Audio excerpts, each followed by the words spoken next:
The morning mist was still clinging to the fields when Jeremiah Carter walked the land his grandfather had once called freedom dirt. 1,500 acres of pristine farmland stretched before him, each acre paid for not just in money but in blood, sweat, and decades of fighting off those who believed a black family had no business owning something so valuable. The soil beneath his boots held stories of his great-grandfather who'd been born into slavery and died a landowner, of his grandmother who'd faced down the Klan with a shotgun and a legal deed, of his father who'd turned down offer after offer from developers who couldn't understand why he wouldn't sell. Jeremiah was 48 years old, and he'd been walking these fields since he could barely reach his daddy's knee. Every tree had a memory. Every fence post had a purpose. The old oak grove at the eastern edge had been planted by his great-grandfather's own hands, each tree representing a year of freedom. There were 83 oaks now, strong and unmovable, their roots so deep that no storm had ever brought one down.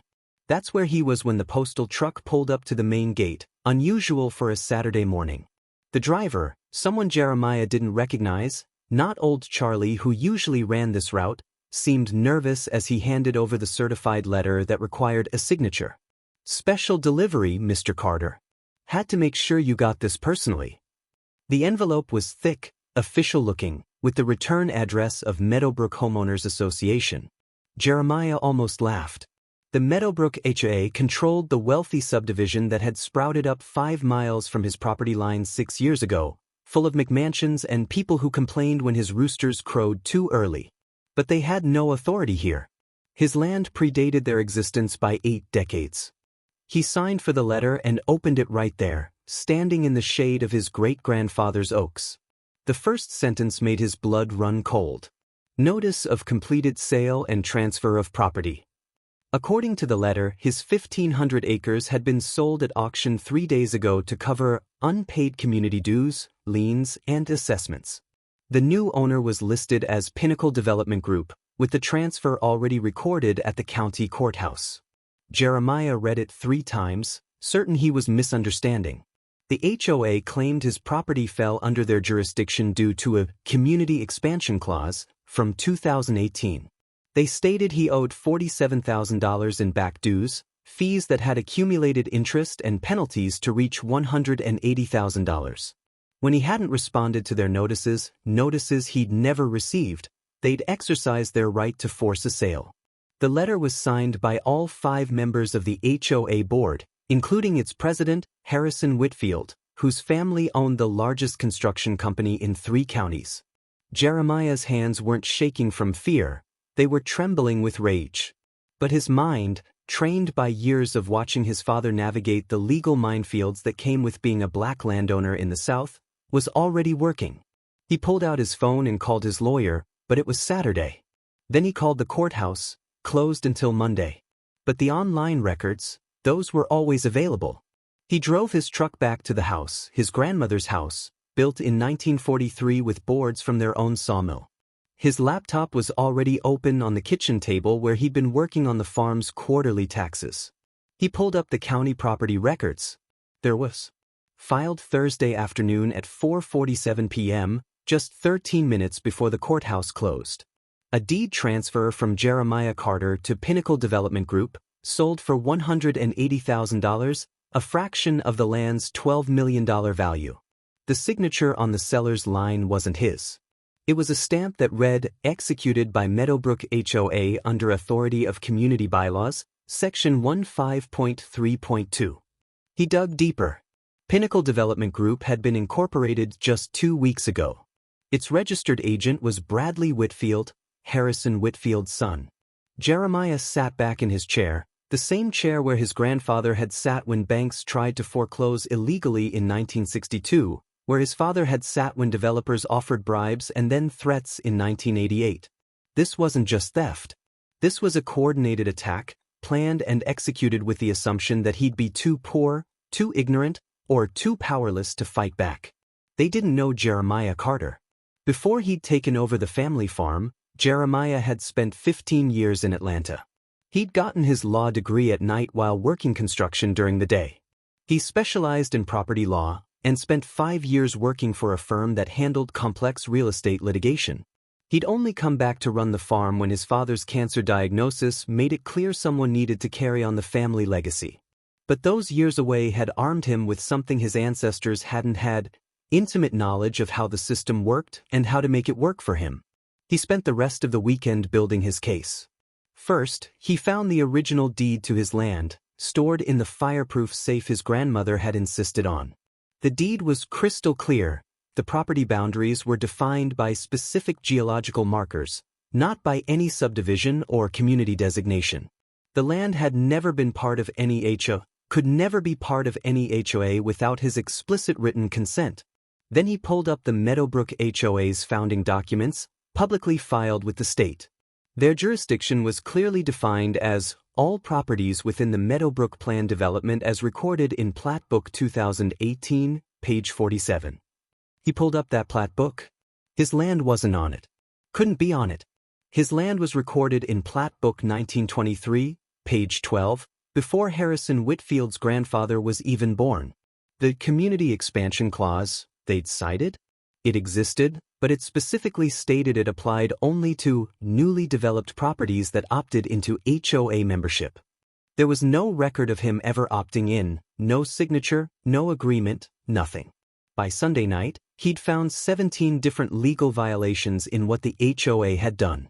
But the most damning evidence came from a source he hadn't expected: social media. Bradley Whitfield, Harrison's son, wasn't smart enough to keep his mouth shut online. 3 weeks ago, he'd posted in a private Facebook group for local real estate investors, about to score 1,500 acres for pennies on the dollar. Dad's HOA found a loophole. Going to flip it to Amazon for their new distribution center. Conservative estimate, $50 million profit.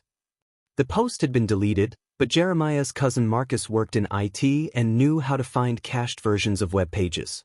He also found comments from other HOA board members discussing the plan, including one from the HOA treasurer saying, "Just make sure the paperwork looks clean. The last thing we need is some civil rights group getting involved." Monday morning, Jeremiah was at the courthouse when it opened. The clerk, Ms. Rodriguez, who'd known his family for 30 years, looked uncomfortable when she saw him. "Mr. Carter, I wasn't here when this was filed. If I had been..." "I know, Maria. Just give me copies of everything." She did more than that. She pointed out irregularities she'd noticed. The filing had been rushed through without the usual waiting period, the notary stamp was from someone who wasn't registered in their county, and the transfer tax hadn't been properly paid. Next stop was the sheriff's office. Sheriff Thompson, elected just last year on a reform platform, listened to Jeremiah's story with growing anger. They did what? On whose authority? Their own, apparently. And they think they're going to get away with it? They're counting on it. Sheriff Thompson made copies of everything. "I can't interfere in a civil matter, but if this turns criminal, and it sure sounds like it might, you call me directly." But Jeremiah's most important visit that Monday was to the law offices of Diane Washington, the best civil rights attorney in the state. She was also his law school classmate, someone who'd made a career out of taking down good old boy networks that thought they were untouchable. Diane listened to his story, reviewed his documents, and smiled the kind of smile that had preceded some of the biggest legal victories in the state's history. "Jeremiah, they didn't just break the law. They broke so many laws I'm going to need a bigger legal pad to list them all. Fraud, conspiracy, racketeering, violation of the Fair Housing Act, theft by deception. This isn't just a lawsuit. This is a RICO case." RICO? Like what they use against organized crime. Exactly. Because that's what this is, organized crime with HOA letterhead. The question is, how far do you want to take this? Jeremiah thought about his great-grandfather, born into slavery, who'd saved for 20 years to buy the first 40 acres.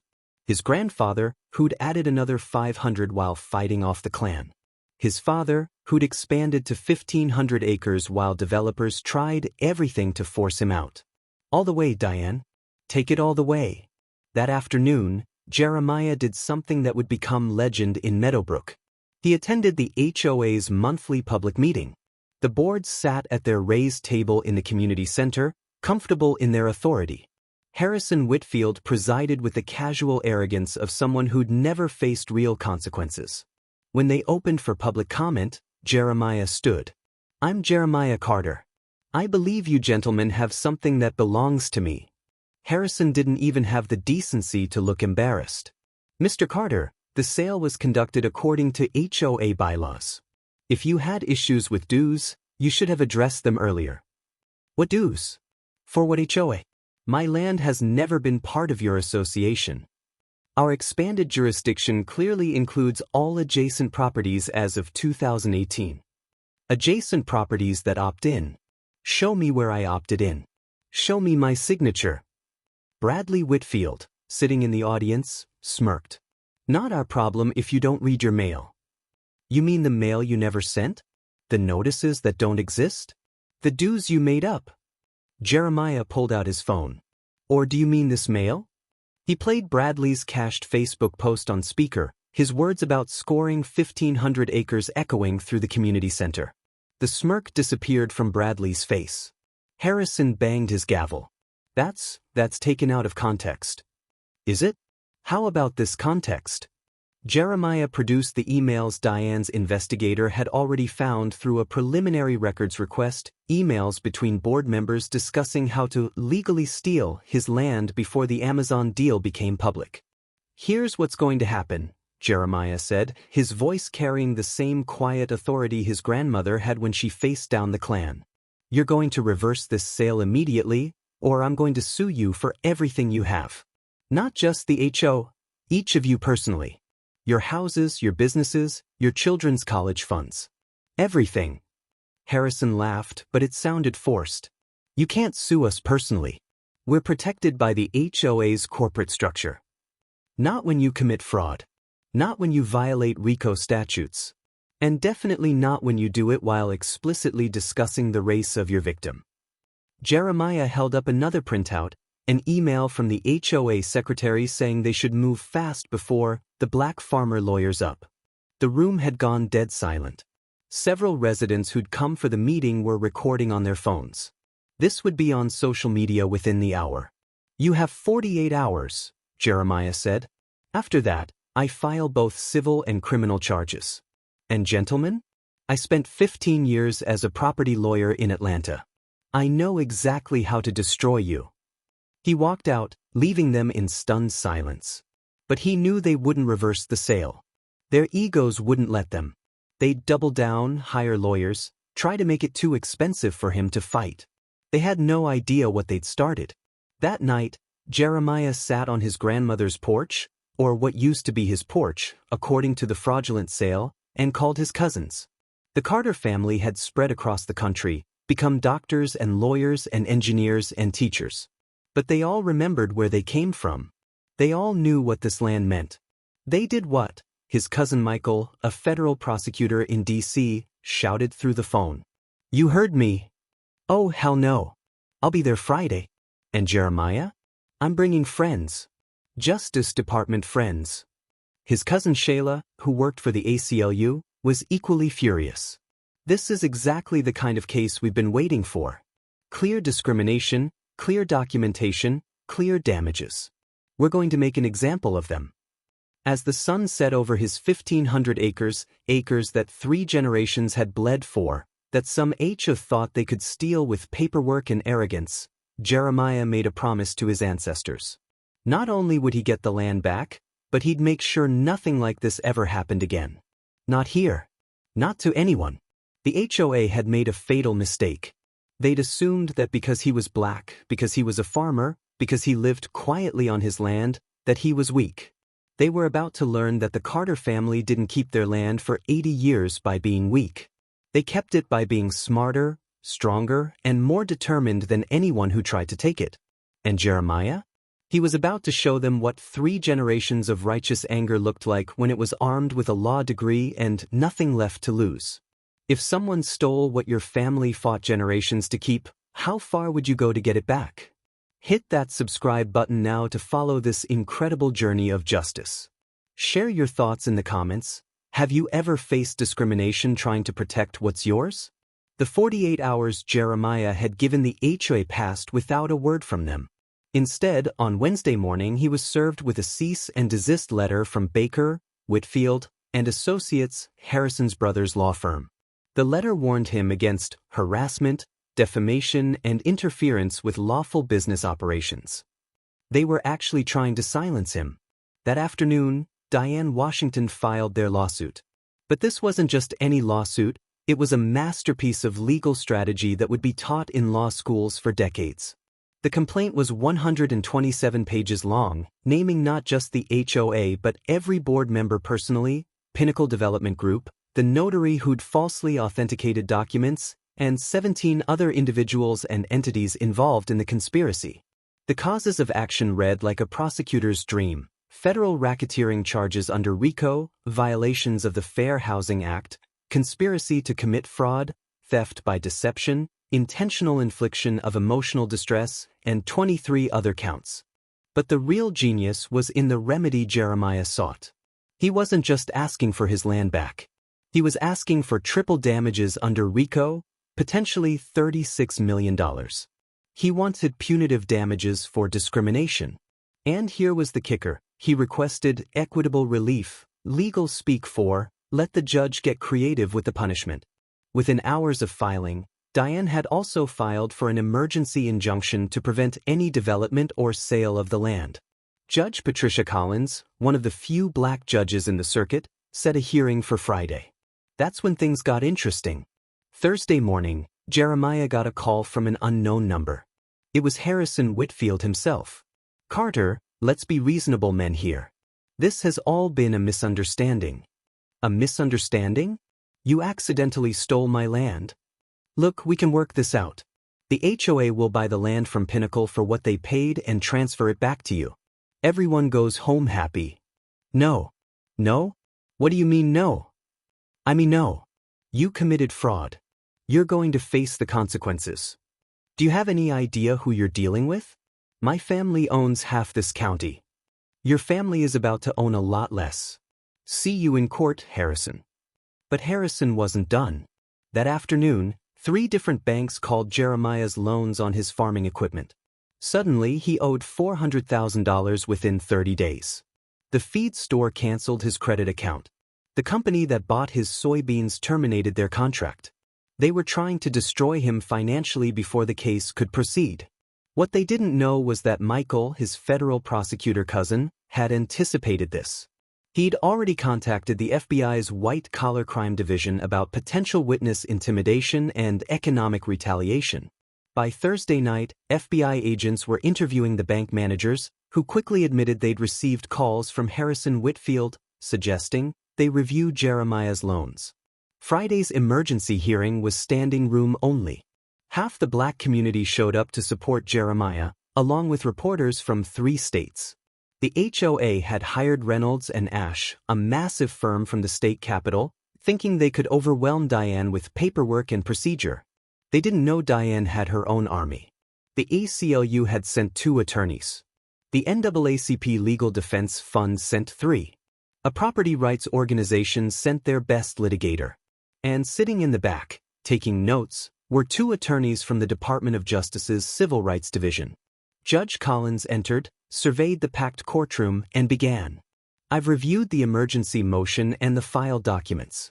Ms. Washington, please present your argument." Diane stood, immaculate in a navy suit that meant business. "Your Honor, this isn't just theft. It's a continuation of a pattern that goes back centuries: the illegal seizure of black-owned land through fraudulent legal mechanisms. The defendants didn't just steal Mr. Carter's property. They bragged about it. They laughed about it.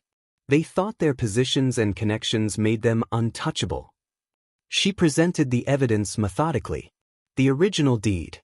The HOA's own bylaws proving they had no jurisdiction. The Facebook post. The emails. And then the coup de grace, a recording. "Your Honor, yesterday, after being served with our lawsuit, Harrison Whitfield called my client attempting to coerce him into dropping the case." She played the recording, legal in their state's one-party consent law. Harrison's voice filled the courtroom. "Do you have any idea who you're dealing with? My family owns half this county." Furthermore, Diane continued, within hours of that call, 3 banks simultaneously called Mr. Carter's loans, his feed store credit was canceled, and his soybean contract was terminated. This is witness intimidation and economic retaliation. The HOA's lead attorney, James Reynolds, tried to respond. Your Honor, these are inflammatory accusations without merit.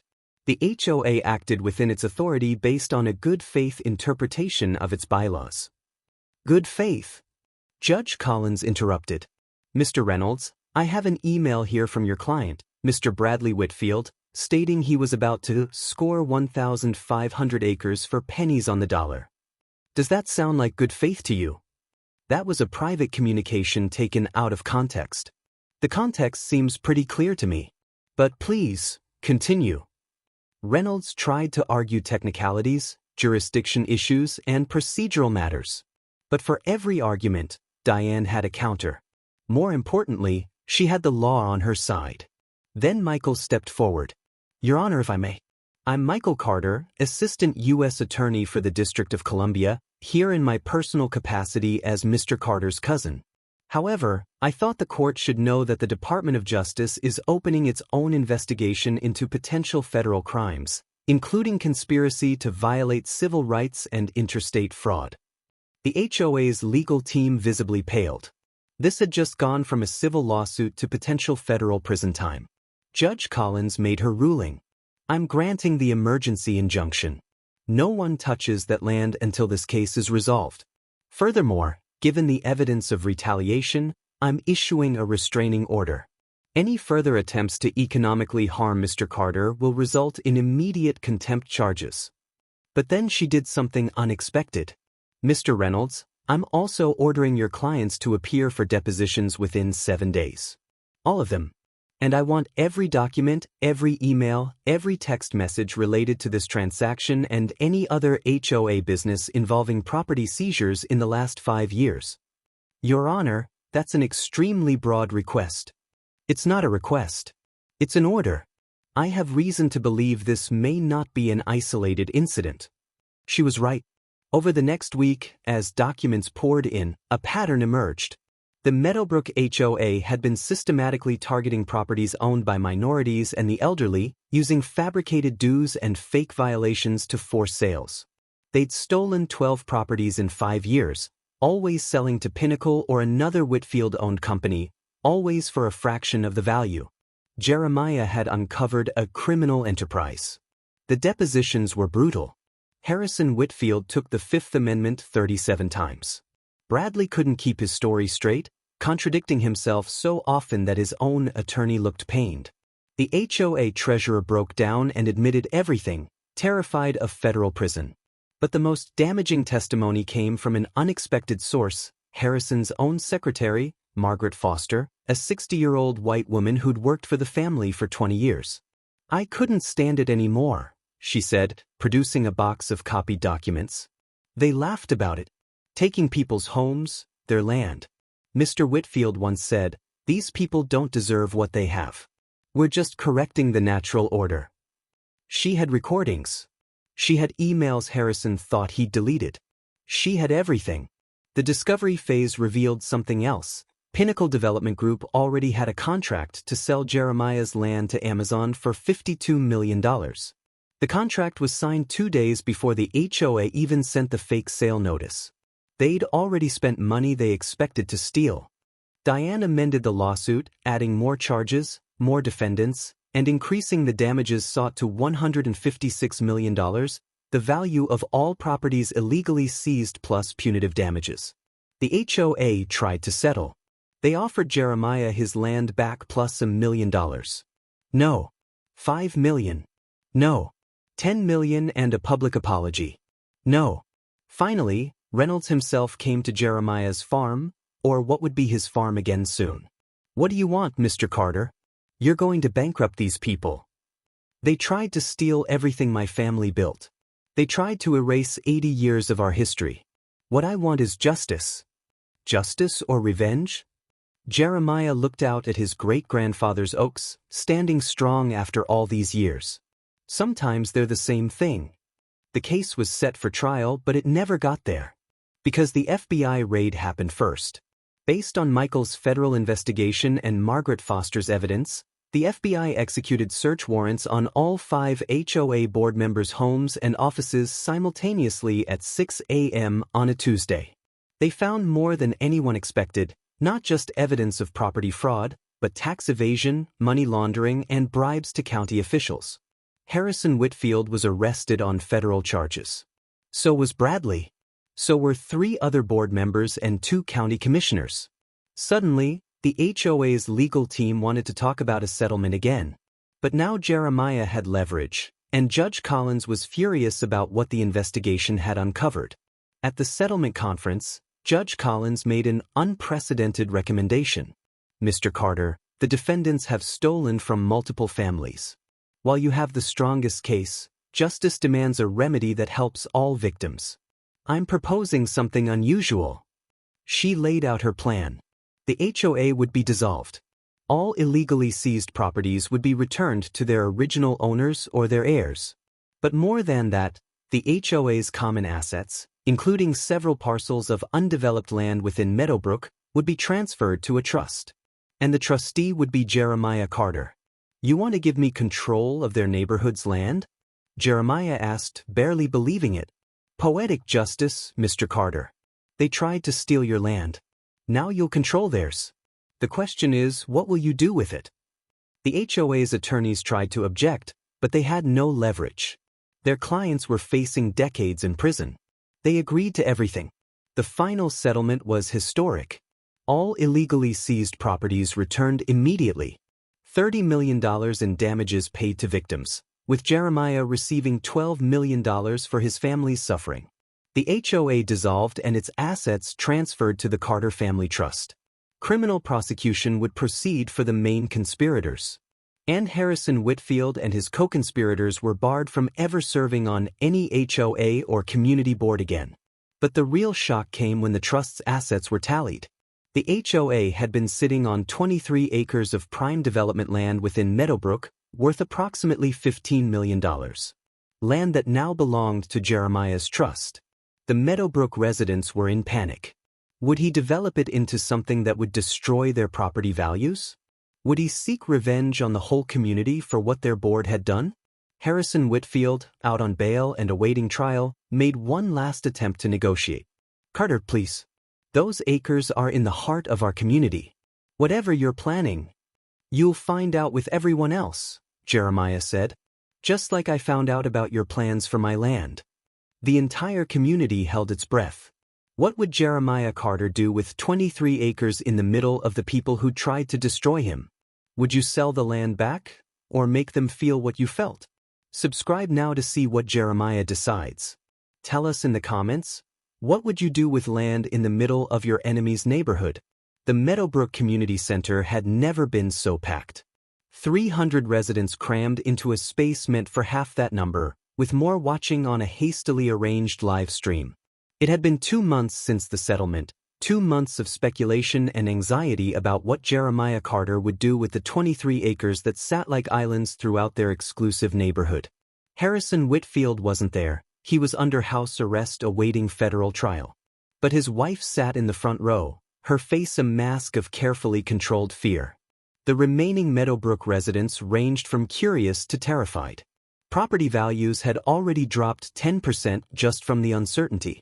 Jeremiah entered through the back door, avoiding the main entrance where protesters held signs ranging from "Save our neighborhood" to "We support justice for Jeremiah." He was dressed simply but sharply, black slacks, white shirt, no tie. He carried a laptop and a thick folder, nothing more. The room fell silent as he approached the podium. "Good evening. I'm here to tell you what I'm doing with the land." No preamble. No speech about justice or retribution. Just straight to the point, like his grandmother would have done. But first, I want you to understand something. For 80 years, my family fought to keep our land.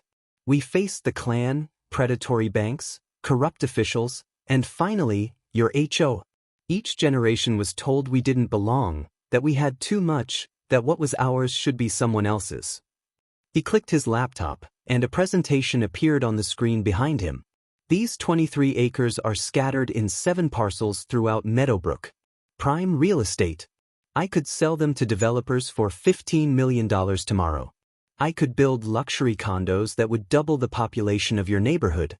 I could put in commercial properties, gas stations, convenience stores, whatever I wanted. It's my land now, free and clear. The audience shifted nervously. Someone whispered, "Here it comes." But that's not what I'm going to do. The next slide showed architectural renderings that made the audience gasp. Parcel 1, 5 acres on Magnolia Street, will become the Sarah Carter Community Garden and Park. The rendering showed a beautiful green space with walking paths, playgrounds, and garden plots.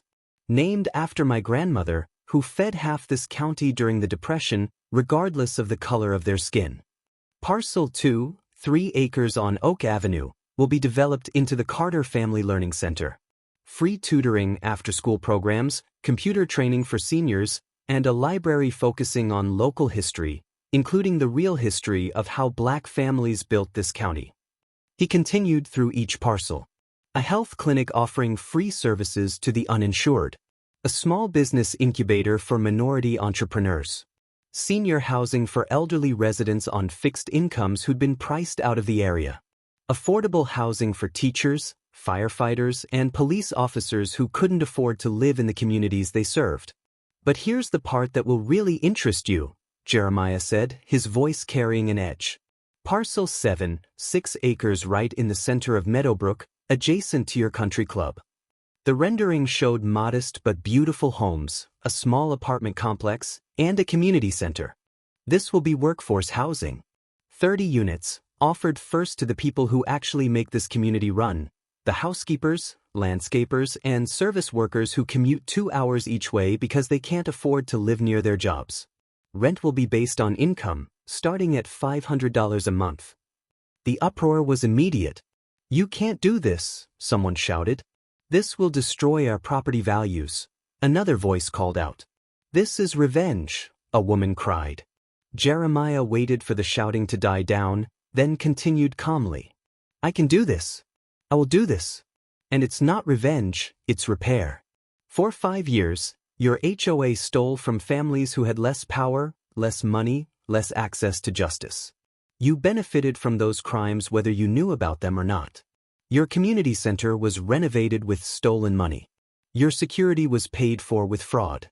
Your lifestyle was subsidized by theft." He pulled out a document from his folder. "However, I'm not unreasonable.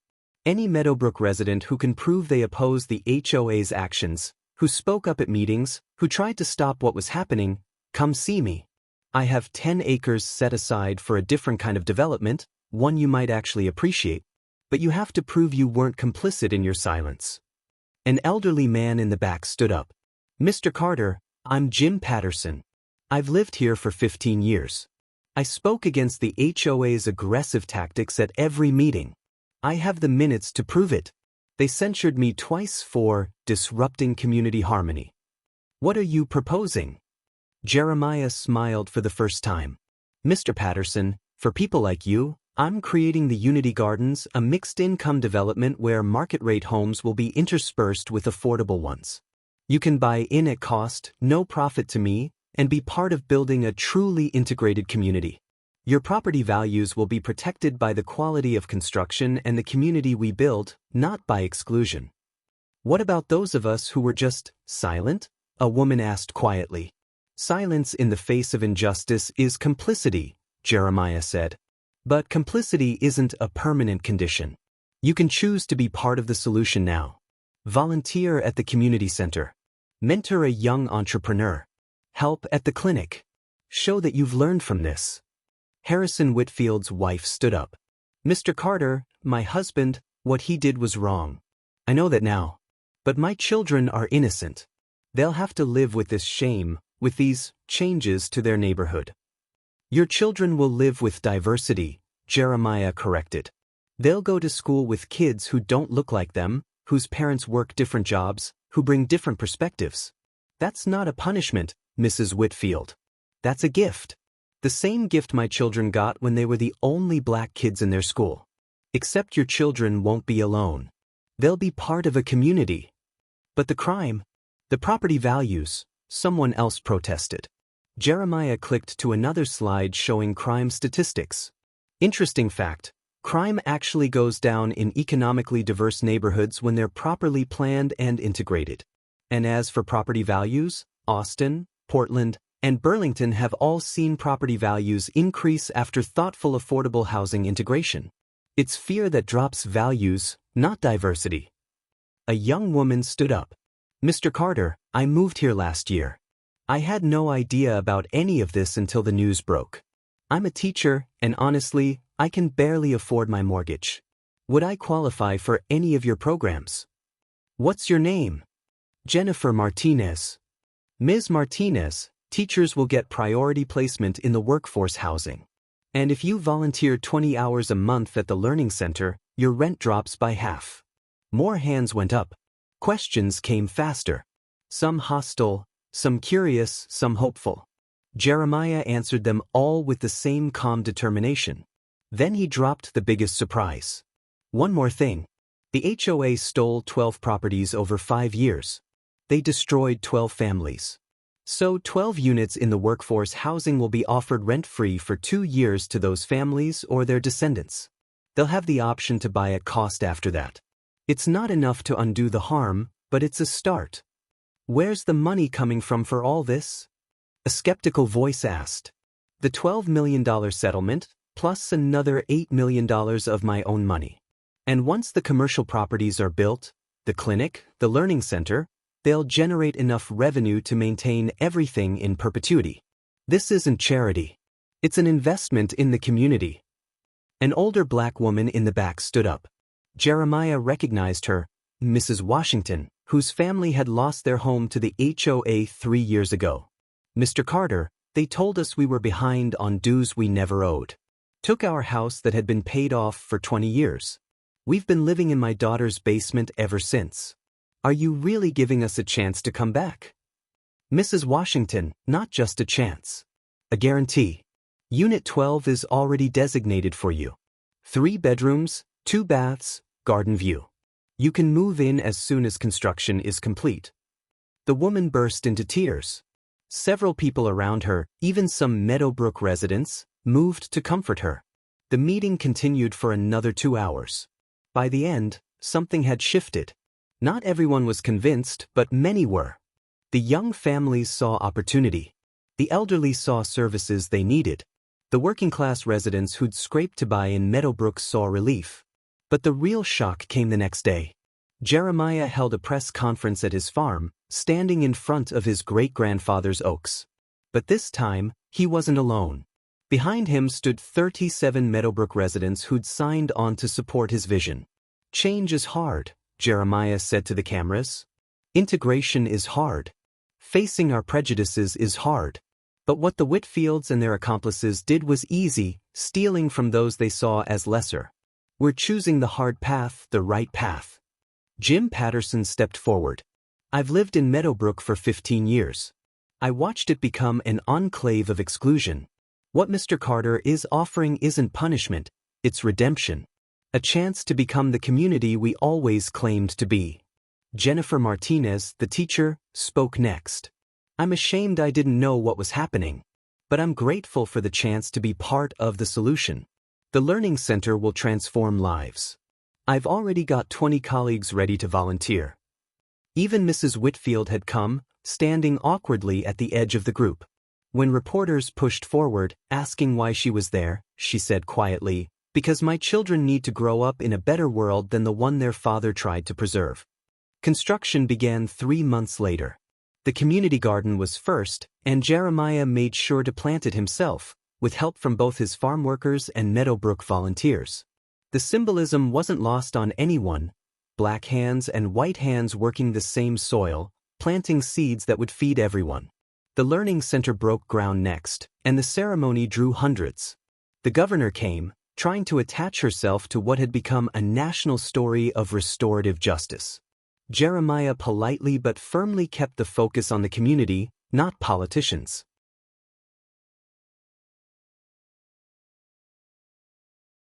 But not everyone was happy.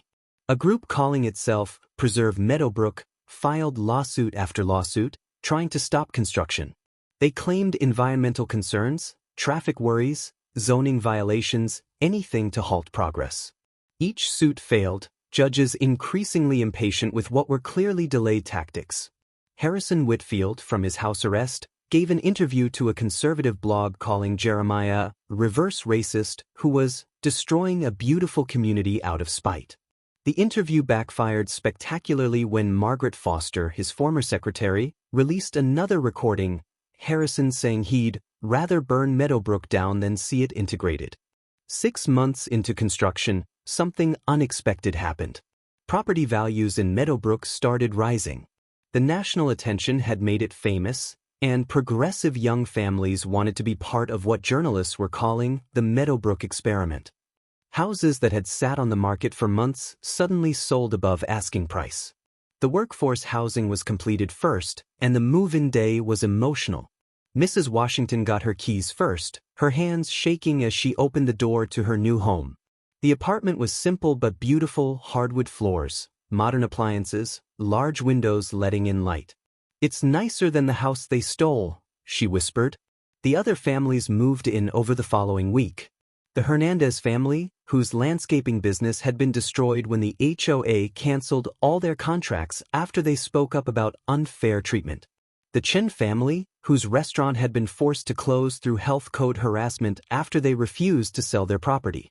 Each family had a story of loss, and now, a chance at restoration. The integration wasn't without challenges. Some of the workforce housing kids were bullied at school. Some Meadowbrook residents organized community watches that were clearly aimed at monitoring the new residents.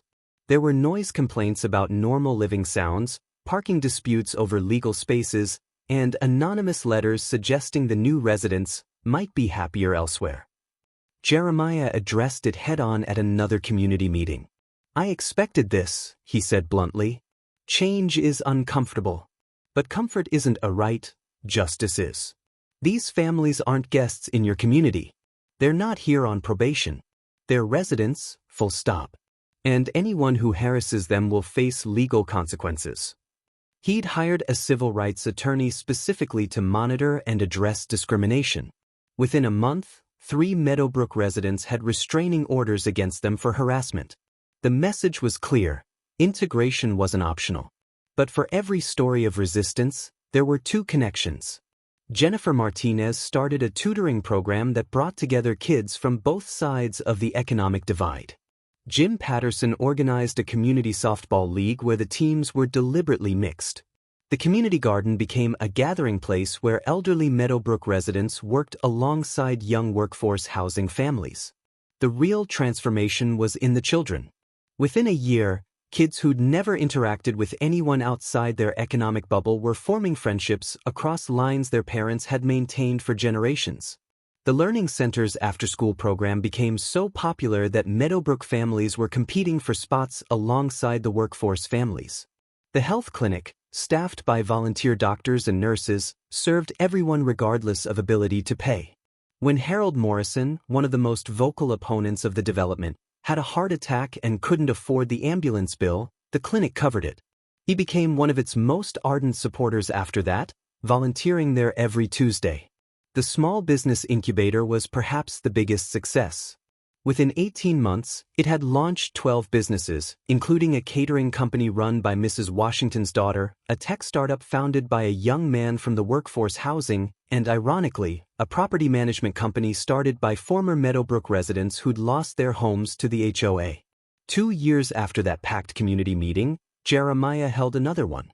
This time, the crowd was different, mixed, integrated, chatting across what had once been rigid boundaries. 2 years ago, I stood here as an outsider who'd been wronged, he began.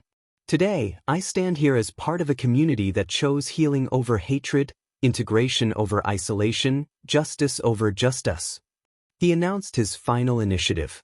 The remaining settlement money would fund a legal aid clinic to help other communities fight predatory HOAs and discriminatory housing practices.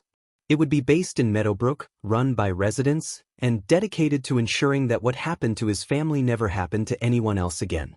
"We're not just building houses," he said. "We're building a model for how America can confront its past and create a better future." The applause was thunderous, but Jeremiah wasn't done. "There's one more thing. Harrison Whitfield was convicted last month. He'll serve 5 to 7 years in federal prison. His son Bradley is 3 years old. The other board members received various sentences. Justice was served. But justice isn't revenge, and revenge isn't healing. He pulled out a letter. This is from Harrison Whitfield. He wrote it from prison. He asked me to read it publicly. The room went silent. To the community of Meadowbrook, and especially to Mr. Carter and the families I wronged, I spent my life believing that what I had was mine by right, that others having less was the natural order. I justified theft as reclamation, and saw crime as clever business. I was wrong. Prison has given me time to think, to see how my actions came from fear that equality meant I would have less, that justice meant I would lose. I see now that I lost everything important long before I was arrested. I lost my integrity, my community's trust, my children's respect. Mr. Carter, you asked during one of our confrontations what I really wanted. I said I wanted to preserve our way of life. I see now that our way of life wasn't worth preserving if it required destroying others. I don't ask for forgiveness, I haven't earned it. I ask only that my children be allowed to learn from your example, not mine. The room was silent.